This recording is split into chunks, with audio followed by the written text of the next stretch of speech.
प्राप्त होते हैं। अज्ञान हेतु कृत मोह मलंधकार नाशम, जो मनुष्य के अंदर अज्ञान भरा हुआ है उसका नाश करती है श्रीमद् भागवत सप्ताह प्रवचन। तो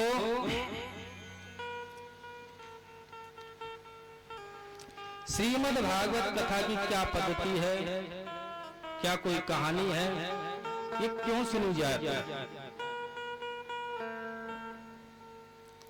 क्या कारण है?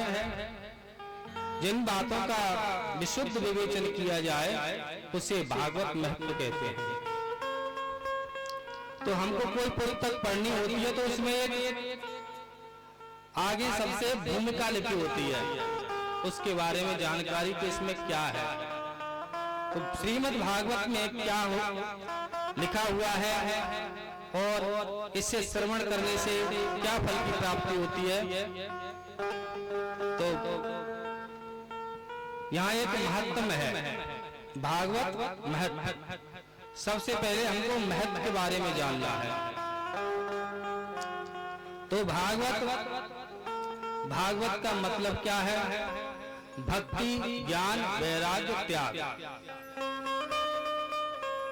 18,000 श्लोक हैं श्रीमद् भागवत में, 335 अध्याय हैं और 12 स्कंद हैं। तो किसी ने पूछ लिया परमात्मा क्या करते हैं? विश्वो तपत्यादि हेतवे,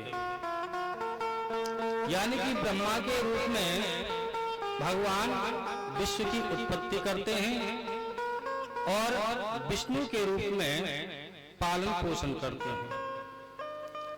और जैसे ही भगवान की भुक्ति टेढ़ी हुई तो तुरंत प्रलय कर देते हैं, शिव के रूप में संहार करते हैं भगवान। तो किसी ने कहा चलो ठीक है, उनका स्वरूप कैसा है, वो कैसे है? तो सच्चिदानंद रूपाय। तो आंख बंद करके भागवत जी का प्रथम श्लोक है, तो सभी हमारे साथ बोलेंगे, सच्चिदानंद रूपाय विश्वोत्पत्त्यादि हेतवे तापत्रय विनाशाय श्री कृष्णाय वयं नमः। तो सच्चित आनंद यानी कि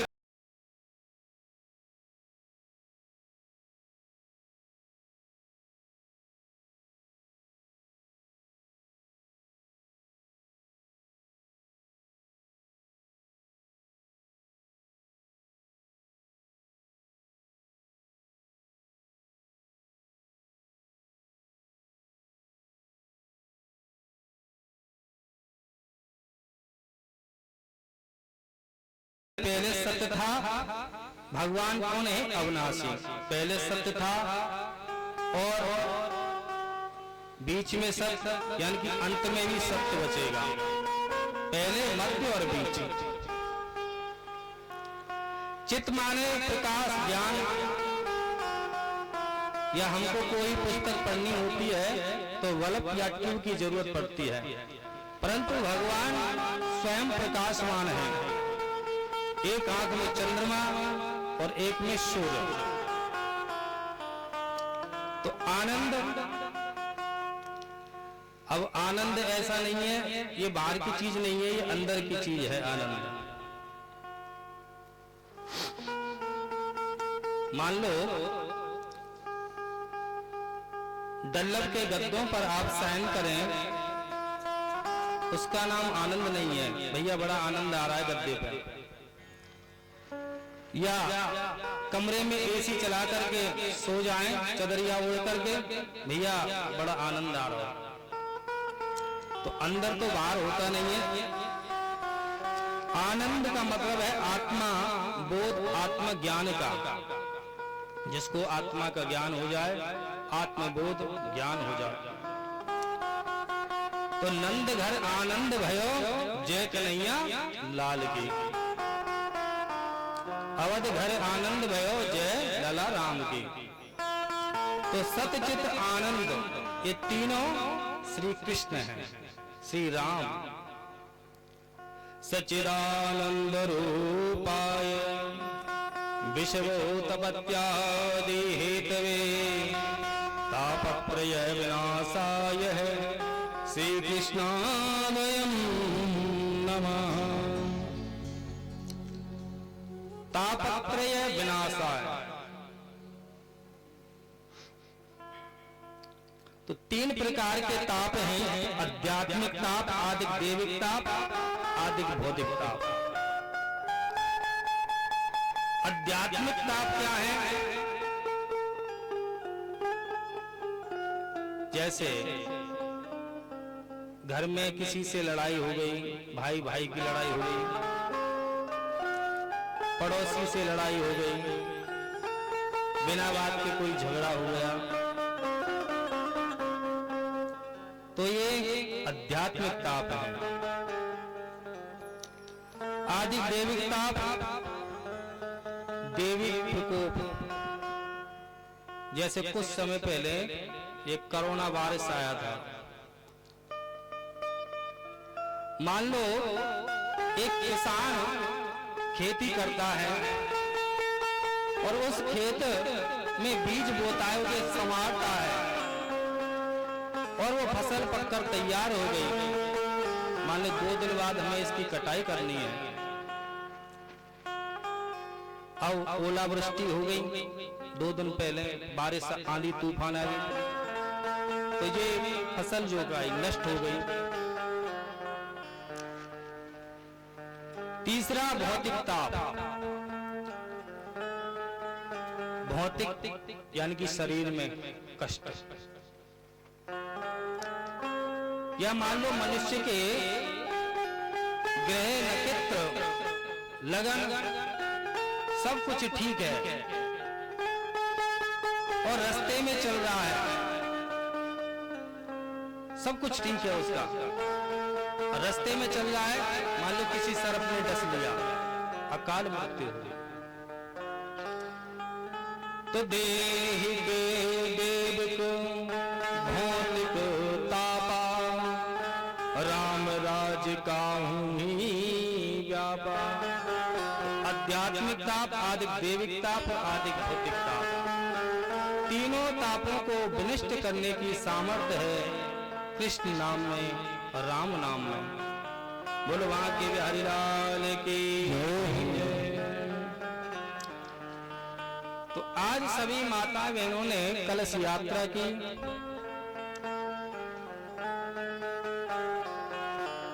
तो कलश का महत्व है। कलशस्य मुखे विष्णु कंठे रुद्र है समाश्रितः, मूले तस्यो स्थितो ब्रह्मा मध्ये मातुगणः। जो कलश का मुख है उसमें भगवान नारायण का वास है, और जो कंठ है उसमें भगवान शंकर का वास है। मध्य में ब्रह्मा जी का, उच्चोतु सागरा सर्वे सप्त दीपा वसुंधरा। ऋग्वेद, यजुर्वेद, सामवेद, अथर्ववेद, चारों वेदों का वास है। गंगा च यमुना च गोदावरी नर्मदा सिंध कावेरी जले सन्निध्यम, यानी कि सारी तीर्थों का भी उसमें वास है। और हम श्रीफल लगाते हैं, श्री लक्ष्मी का प्रतीक है। तो जो मुख है उसमें भगवान विष्णु का वास है, और विष्णु के साथ में लक्ष्मी का वास है। श्रीफल लक्ष्मी। जैसे इस कलश की प्रधानता है, जैसे वृंदावन है, वृंदावन में मिट्टी की प्रधानता है, वो धाम है, वृंदावन धाम है। और जहां गंगा है, यमुना है, सरयू है। यहाँ प्रधान कौन है? जल। ये तीर्थ स्थल है। श्रीमद् भागवत में जो कलश लेकर के माता बहनें चलती हैं, उनका प्रभाव ये है, जिस गली से, जिस रास्ते से और जिस मकान के सामने से निकल के जाते हैं, वो मकान, वो घर, वो जगह, वो व्यक्ति या कोई सामने उनका दर्शन कर ले, उनके तुरंत ही पाप खत्म हो जाते हैं, एकदम पवित्र हो जाते हैं। और तो और क्या, देवता भी उनका दर्शन कर ले, देवताओं भी पवित्र हो जाते हैं। ये कलश का महत्व है। तो नवरात्रि में जैसे हम कलश लगाते हैं, उसको हम दुर्गा कलश कहेंगे। आज हम इसको नारायण कलश कहेंगे। भागवत में कृष्ण कलश, नारायण कलश। सत्यनारायण की पूजा में कलश की स्थापना की जाए, उसे सत्यनारायण कलश कहेंगे। तो हर शुभ मंगल कार्य में कलश की स्थापना होती है।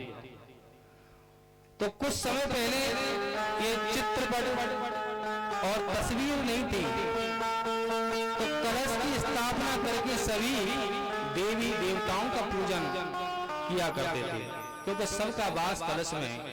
और कलश की पूजा करने से सभी देवताओं की पूजा हो जाती है, उनका फल हमें प्राप्त हो जाता है, जितने भी हमारे ब्रह्मांड में देवता हैं। और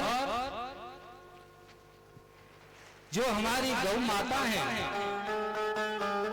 गौ ग्रास निकाल करके या रोटी निकाल करके हम गाय को खिला दें, तो सभी देवों का भोग लग जाता है। बोलवा के बिहारी लाल की। तो इस संसार में मनुष्य दुखी है, कोई सुखी नहीं है। कोई ना कोई दुख जरूर लगा हुआ है। कोई तन दुखी, कोई मन दुखी, कोई धन बन रहते उदास, थोड़े थोड़े सब दुखी, सुखी राम के दास। कोई व्यक्ति ये नहीं कह सकता कि मैं सुखी हूं, सब दुखी हैं। ऐसे ऐसे मनुष्य हैं, दूसरे व्यक्ति के सुख को देख करके दुखी हैं, और अपना कार्य खूब बढ़िया चल रहा है, परंतु दूसरे को देख करके दुखी हो जाते हैं।